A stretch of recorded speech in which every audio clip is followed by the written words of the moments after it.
even after playing around with it for a while, it's still just weird, you know? It just looks kinda wrong.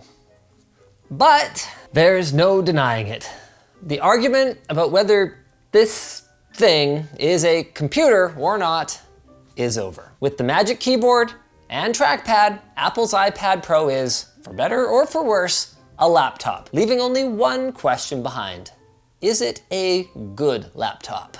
Still weird though. Displayed has over 800,000 poster designs that are vibrant, durable, and long-lasting. Check out the LTT collection and save 15% with offer code LTT at the link below.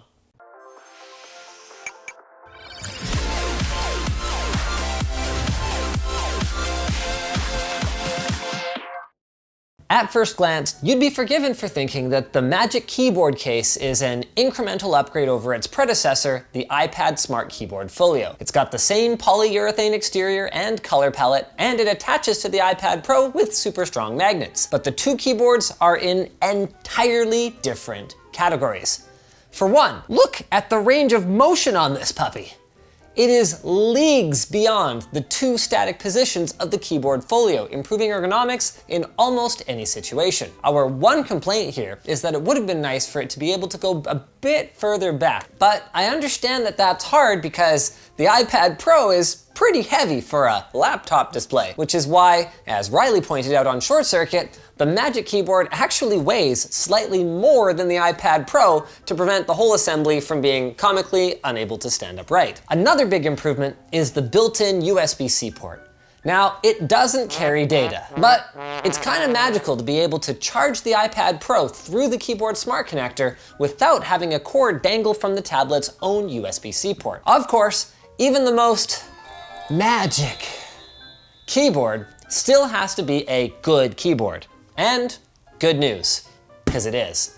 It uses the same scissor-based switches that Apple has now returned to the MacBook line after replacing them with the universally loathed butterfly switches. And while the keycaps are a bit wobblier than their laptop counterparts, and it would have been nice for them to include a row of function keys for things like volume and brightness adjustment, this Magic Keyboard gives an undeniably more laptop-like experience than the Keyboard Folio did. And if you really do want an escape key, you can just modify another key to serve as one, although the go-home trackpad gesture mostly does the job. As for the typing experience, there is a distinct tactile bump with a soft bottom, and typing at speed makes you feel like you really are being productive with an iPad. A thought that renders me, a PC enthusiast and laptop diehard, deeply uncomfortable. Thankfully, I can feel a lot more comfortable if I just touch this nice soft shirt from lttstore.com. Surprisingly though, an equal, if not greater contributor to this productive feeling is the trackpad. Yes, iPads can have trackpads now, and this one is actually kind of great.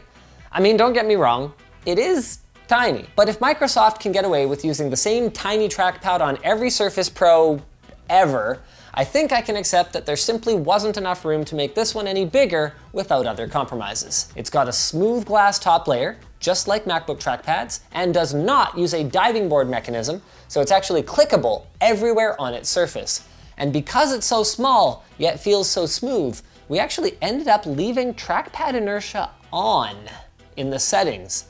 I know it's a sin, but seriously guys, it's kind of neat because it lets you fling the cursor from one end of the monitor to the other with just a tiny finger movement. Did I just call an iPad Pro a monitor?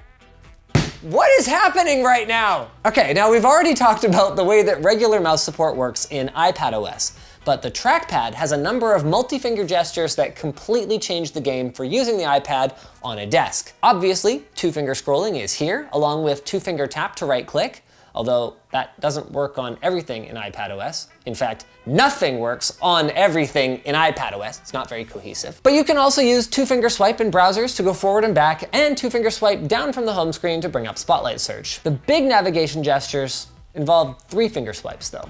Swipe left or right to switch apps, up to go home, and swipe up and hold to enter the multitasking menu, from which you can two-finger swipe on any app to close it. I gotta say, being able to zoom around the iPad's UI without lifting your arm up or moving around so much to touch the screen not only makes navigation feel much less tedious, it actually feels kinda cool. But the story here isn't all rainbows and lollipops either. Making the Magic Keyboard more like a laptop conversion mod and less like a tablet folio means you cannot flip it all the way around and use the iPad Pro like a tablet with the case still attached. And the stiff supportive hinge and super strong magnets mean that it's impossible to open with one hand, and actually annoyingly difficult to open even with two hands.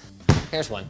Something we found infuriating in the age of laptops whose lids can be lifted effortlessly with a single finger. Then there's iPadOS. Now, it's come a long way. I mean, using multiple windows in the same app while replying to messages with slide over and dragging and dropping files to an external hard drive while plugged into an external monitor is something iPad users could only dream about a couple of short years ago. But the fact remains that as an operating system, it is still miles behind the versatility that one can find in Windows, macOS, and Linux. And that continues to make Apple's moves with the iPad Pro, and by extension the Magic Keyboard, so confusing to me. In our last video about the iPad Pro, we said that Apple had dropped the ball by turning it into a laptop because it seemed like they had envisioned this grand future where the iPad Pro existed as a different kind of professional computing device, one that you use with touch and a pencil input instead of with a mouse and keyboard. And then they pulled this big, hey, gotcha, and released a $350 attachment that seemed to completely negate that vision. I just had no idea how to interpret it. Like, what is this thing? And then making my life as a reviewer even more complicated, this 12.9-inch iPad Pro starts at $1,000 US with just 128 gigs of onboard storage. That means that altogether this setup is $1,400 US for a machine that, in the mind of any sane laptop user, is a clear downgrade from a MacBook or a Windows Ultrabook. But then there's this funny thing. That doesn't seem to be how iPad users see it. We keep making these videos about the iPad, where we express confusion and incredulity at Apple's huge missteps with their flagship Pro tablet. And then iPad Pro users keep telling us about how each of these updates, iPadOS in 2019 and the Magic Keyboard this year, have made them love their iPads even more. They talk about alternative workflows, where they type on their iPad at their desk, then pop it out of the keyboard and use it on the couch. They extol the virtues of apps that PC enthusiasts like me have never even heard of, that let them mix audio and edit images and 4K videos and write code on their iPads. I mean, sure, the shortcomings that we find so frustrating mean that they actually cannot do the exact same things the exact same way that we do them on a traditional laptop, but they just don't care.